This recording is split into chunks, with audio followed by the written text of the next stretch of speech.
Keyingi yillarda mamlakatimizda sog'liqni saqlash sohasini tubdan takomillashtirish, xalqimizga sifatli tibbiy xizmat ko'rsatish, aholining reproduktiv salomatligini mustahkamlash uchun zarur shart-sharoitlar yaratish borasida amalga oshirilayotgan islohotlar, bajarilayotgan ishlar ko'lami tobora ortib bormoqda. Ayniqsa, bolalar onkologik va gematologik kasalliklarni erta tashxislash va samarali davolash, zamonaviy jarrohlik usullarini amaliyotga tatbiq etish, sohani xalqaro standartlarga mos darajada bo'lishini ta'minlash bo'yicha ilg'or xalqaro va innovatsion tajribalar joriy etilmoqda. Bolalar gematologiyasi, onkologiyasi va immunologiyasi ilmiy amaliy tibbiyot markazida bu borada sezilarli muvaffaqiyatlarga erishilyapti. Mavzuni muxbirimiz Sohiba Akromova davom ettiradi. Bu bolalar gematologiyasi, onkologiyasi va klinik immunologiyasi markazi. Bu yerdagi har bir xonada og'ir tashxis bilan kurashayotgan bolalarning o'z hikoyasi bor. Sardor bu yil oliygohga kirishni maqsad qilgan edi. Hatto qabul imtihonlariga tayyorgarlik kurslarini ham boshlab yuborgan. Biroq vaqt o'tishi bilan uning sog'ligida xavotirli belgilar paydo bo'ladi. Ancha payt oldin oyog'im og'rish boshlaganda, keyin tekshirdik. Keyin kasallik chiqdi. Operatsiya yaxshi o'tgan. Bemalol yura olaman. Uncha og'rimaydi, oyog'im og'riqlar qo'ygan. Ertaga javob beramiz deyapti. Bir oydan keyin bemalol yurib ketasan deyishyapti.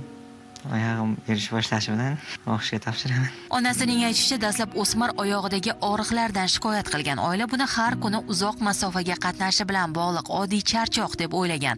2 oy biz ancha o'tkazib qo'ydik, lekin oyog'im og'riyapti deb yurardi. Repetitorga qatnab yurardi. Biz o'shandan deb o'yladik. Ko'p yurgan, piyoda, tasax o'tgan dedik. Shu yerga keldik, aniq tashxis qo'yildi bu yerda. Osteosarkoma. Ximioterapiya olishni boshladik. Surishtirdik, chet elga chiqishni ham, lekin vrachlar bilan maslahat qilganimizda o'zimizda ham shu yerda ham ko'plab shunaqa operatsiyalar o'tgan ekan. Shu yerda davolanishga qaror qildik.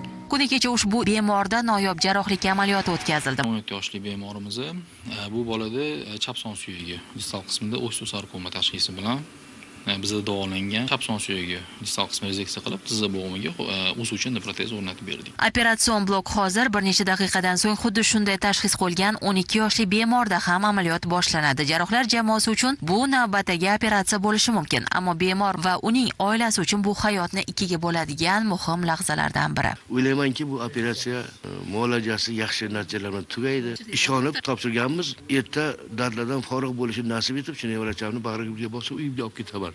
Operatsiya boshlandi. Mutaxassislarga ko'ra, bolalar onkologiyasidagi asosiy muammolardan biri organizmning o'sishda davom etishidir. Chunki bola ulg'aygani sari uning suyaklari ham o'sadi.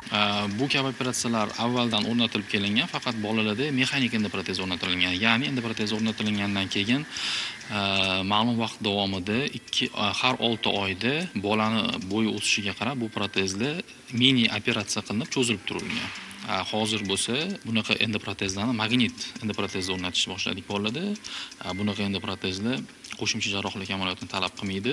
O'zi magnit uskunasi yordamida hech qanaqa jarrohlik amaliyotlarisiz cho'zib turiladi. Quvonarlisi, jarrohlik amaliyoti muvaffaqiyatli yakunlandi. Nafaqat Sardor va bugun operatsiya qilingan 12 yoshli bemor ham yaqin haftalarda tiklanish jarayonini boshlaydi. Shifokorlar hisob-kitobiga ko'ra, ular taxminan 1 oydan so'ng mustaqil harakatlana oladi va eng asosiysi ular tengdoshlari qatoriga, shuningdek yaqinlari yoniga sog'lom holda qaytadi. Sohiba Akrom va Husan Jumanazarov, Abdulloh Sultonxo'jayev, Zamon informatsion tahliliy dasturi uchun.